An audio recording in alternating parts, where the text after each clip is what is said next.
Hello everyone and welcome to Page by Page Bible with Snehal. Today we are reading Genesis chapter 20. If you have a Bible, please take out Genesis chapter 20, Abram and Abimelech. And Abram journeyed from there towards the land of the Negev, and he dwelt between Kadesh and Shur, and he sojourned in Gerar. Abram is still on his journey. He is settled in Gerar, a Philistine territory, which is ruled by King Abimelech. As we have seen before, Abraham has a habit of repeating old mistakes. And Abraham said of Sarah, his wife, "She is my sister." So Abimelech, king of Gerar, sent and took Sarah. This sounds familiar, just like in Egypt with Pharaoh. Abraham fears because Sarah is beautiful and the king will kill him to take her as his wife. So he tells a half truth. Sarah is his half sister, but also his wife. So this deception places Sarah in danger once again. But God came to Abimelech in dreams by the night and said to him, "Indeed, you are a dead man because of the woman whom you have taken, for she is a man's wife." God directly intervenes. Abimelech. God warns Abimelech that he is walking into a grave mistake. The divine warning shows how seriously God protects his promises, especially since Sarah is meant to bear Isaac, the promised son. But Abimelech had not come near her, and he said, "Lord, will you slay a richest nation also? Did he not say to me, 'She is my sister'?" And she herself said, "He is my brother. In the integrity of my heart and innocence of my hands, I have done this."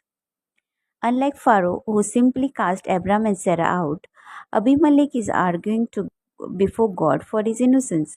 He never touched Sarah and he had no bad intentions. And God said to him in a dream, "Yes, I know that you did this in the integrity of your heart, for I also withheld you from sinning against me. Therefore I did not let you touch her. Now therefore restore the man's wife, for he is a prophet, and he will pray for you, and you shall live." Here, God shows mercy but also gives a clear instruction that Abimelech must return Sarah, and Abraham, despite his deception, will intercede on his behalf. And Abimelech called Abram and said to him, "What have you done to us? Have I offended you, that you have brought on me and on my kingdom a great sin?" Uh, Now Abimelech is frustrated, and Abram's deception could have brought disaster upon his entire kingdom. But see how Abram tries to justify himself.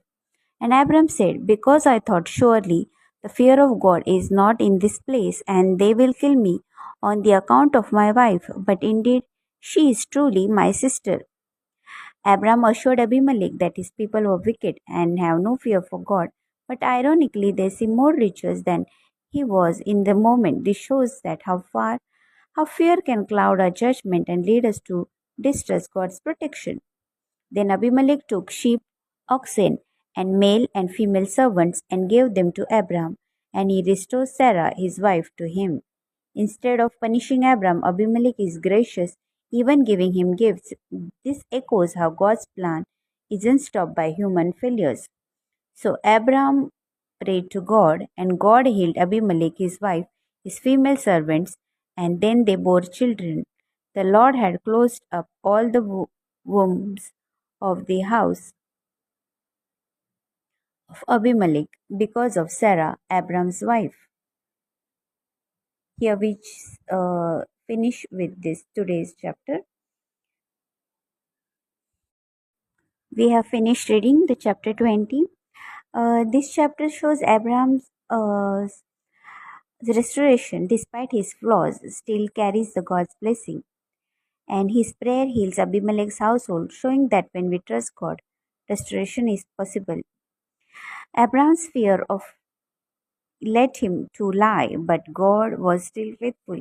Even when we make mistakes, God ensures his plan continues. To continue God's promise, God has protected Sarah.